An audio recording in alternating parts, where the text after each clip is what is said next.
to even their lives. And it's not only Mogo, but there's another one called Watu. I would want to ask you, Honorable Speaker, kindly that you order that that committee prioritizes this matter, because they do not only lose the bikes, but sometimes they're even killed and the bike just disappears. And the system of tracking does not work completely, so that no any single bike can be found. In my own area, Muhaya, that has been very common.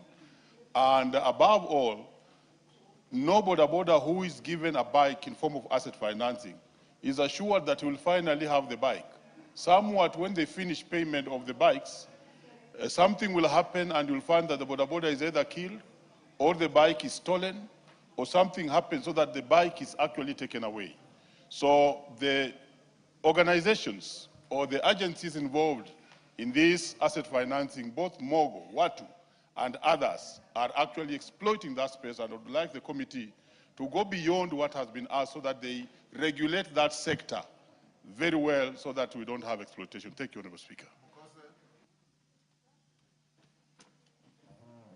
Thank you, Honorable Speaker. Honorable Speaker, I stand to support the petition and I want to ask the Public Petitions Committee that they prioritize this issue, Honorable Speaker, because it is affecting many of the bodaboda operators in such a way that you will find a bodaboda has paid, almost even cleared, and is only left maybe with a little interest. And these people come when he defaults towards the end, and they take the bodaboda, they take the motorcycle, and this guy is left suffering. So it is something that, Honorable Speaker, this House must prioritize, and I know it is of concern to the public. So I want to ask the Public Petitions Committee that let it not just be only Mogo Auto Motors, but it should involve all the lending bodaboda people within the country so that that space is regulated and we should be able to ream on them, because they're actually making many people poorer than they found them. So, Honorable Speaker, I support this petition. Yes, Wanjala. Thank you, Honorable Speaker. I want also to add my voice and support to that petition, Honorable Speaker. Honorable Speaker, this company... For the record, the petitioner is called Giles Gishira. Yeah, Giles Mishira. Kishira. Ishira. Honorable Speaker, these companies, or this company, again, it colludes. It's technicians who put some security gadgets in those motorbikes. They organize with them, follow up the person who has taken the motorcycle, Honorable Speaker. They go steal and remove the gadget so that the motorcycle is never seen again. This has really impoverished our bodabodas on the ground. And Honorable Speaker, even when the borrower is paying, and he has paid a lot of money and very little has remained, they have continued to go ahead and take that motorcycle, repossess it, and take it away from them. But the worst thing is that when they remove these gadgets from the motorcycle, and they still force the motorcycle owners to pay them, yet this motorcycle had an insurance, Honorable Speaker. So I support the petition. Thank you, Angela Cherorot.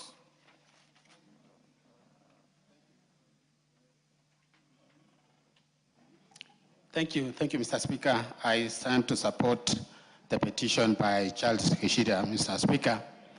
This issue of bodaboda is everywhere in the Republic, Mr. Speaker. The biggest problem, Mr. Speaker, that is going on now in our country, especially in my constituency, is that this lending company are taking advantage of this vulnerable group of bodaboda, Mr. Speaker. Like in my area, Mr. Speaker, I had to intervene at some point because of one victor whom they repossessed, and that Bodaboda, that motorcycle disappeared completely. I want to say, Mr. Speaker, that this one has to be intervened, and the petition committee have to make sure that justice is done, especially to this group of Bodaboda riders, Mr. Speaker. Mr. Speaker, I want to say that it's not only that, even these other lending companies, Mr. Speaker, who are taking advantage of wananchi should be dealt with accordingly. Otherwise, I support, Mr. Speaker. Thank you. Oundo. Thank you, Honorable Speaker. I support the petition. It is timely because bodabodas seems to be the backbone of most of the economies in rural Kenya, and the amount of trouble they go through, Honorable Speaker, is very worrying and annoying. Many times, these lenders actually wait when they have about less than 10,000 to complete. Then they come and repossess and it disappears. Honorable Speaker, we really need the committee, the petition committee, to have a thorough review of this matter, cutting the entire sector, the entire value chain, so that we save our bodabodas. Honorable Speaker, bodabodas are very important. They saved most of us on Sunday in Homa Bay when we were attacked by terrorists. So we must always support them all the time. Thank you, Honorable Speaker. Ariko.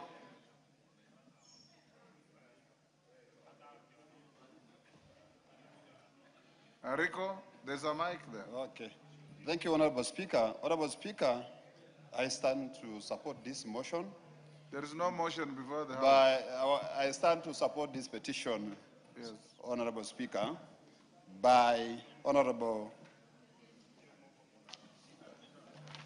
Speaker, I cannot read. Let me It's a continue. citizen called Charles Gichira. Charles Gichira. Honorable Speaker, border riders in this country constitute a large percentage of one of the ways of mode of transport in Kenya. Honorable Speaker, Finance and National Planning Committee had a session with Mogo Auto Limited to discuss this matter that was raised by the members of the public. Unfortunately, Honorable Speaker, these people never presented something substantiable that will support what the rates they are offering to the public. Honorable Speaker, these people normally recover motorbikes. Even a motorbike that has outstanding balance of 5,000. These people take back this motorbike and sell at a cost of more than 100,000 to the same members of the public. Honorable Speaker, this kind of exploitation, there's need to lift the veil of these companies because we don't know who owns this company. So I want to urge the Petitions Committee to look into this matter as quick as possible because the members of the public have suffered a lot. Thank you, Honorable Speaker. George Best. Thank you very much, Honorable Speaker. Honorable Speaker, I also wish to lend a word to this particular petition by a studious Kenyan, Mr. Charles Gishira. Honorable Speaker, we have the Shylocks out there, the unscrupulous money lenders who prey on impecunious Kenyans purely because they do not have money. It does appear like they are changing their modus operandi every day, and now they are targeting the bodaboda industry, whereby they are able to get them into some unconscionable contracts, which contracts have no basis in law, which themselves cannot be sustained even in a court of law, but because these Kenyans cannot wriggle out, they take advantage of them. Honorable Speaker, we are looking at the induplam rule in most of these contracts now, and it is the high time we examined whether it should actually be introduced into contracts, because these are not money lenders, these are not banks, they are not financial institutions. They are people who just register a business, then you move in to get people to sign contracts, and then you try to enforce those contracts with unconscionable rates of interest. The contracts, the terms themselves cannot be sustained. They are totally onerous.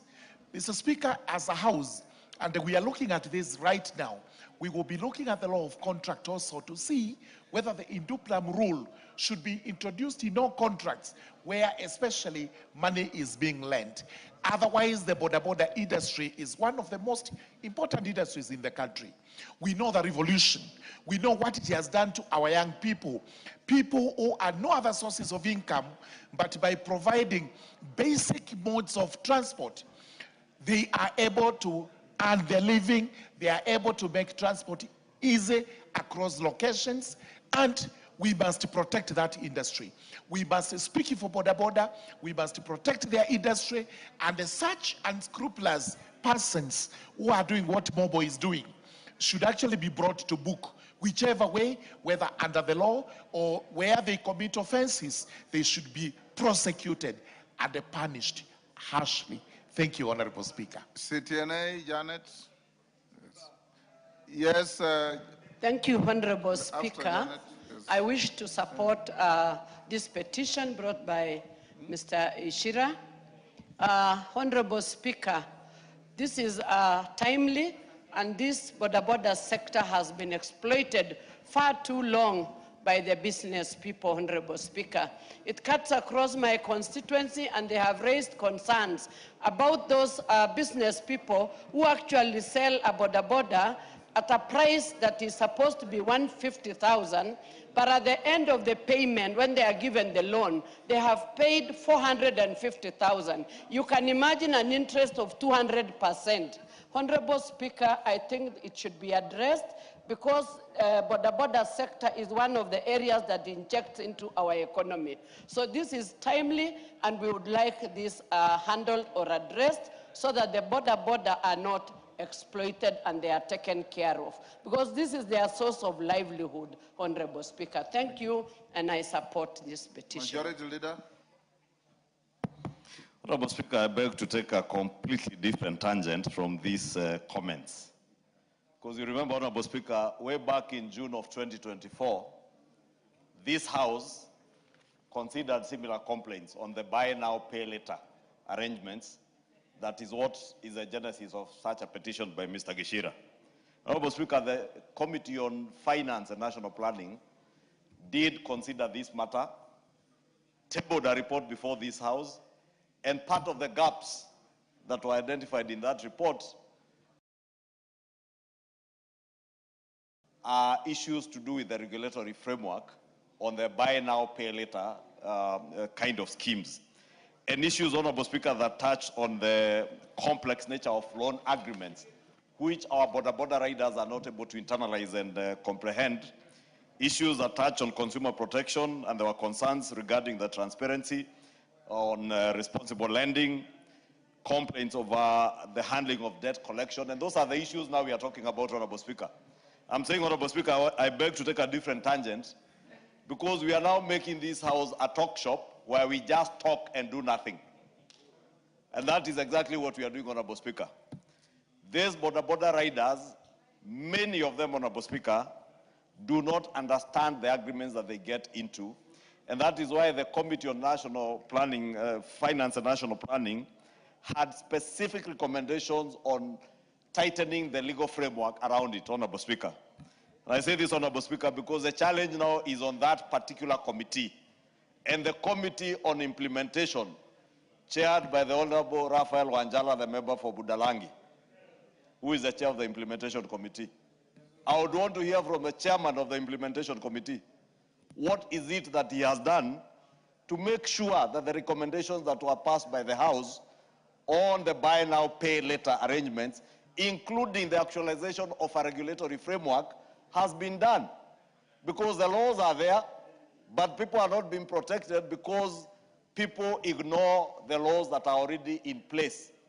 All these schemes, all these lending, predatory lenders, whether it's those who are named Mogo, Watu, and others who are lending to this Bodaboda sector, were doing so by simply taking advantage of people who do not know. And therefore, we must ask the chair of the Implementation Committee to follow through each and every report of the House.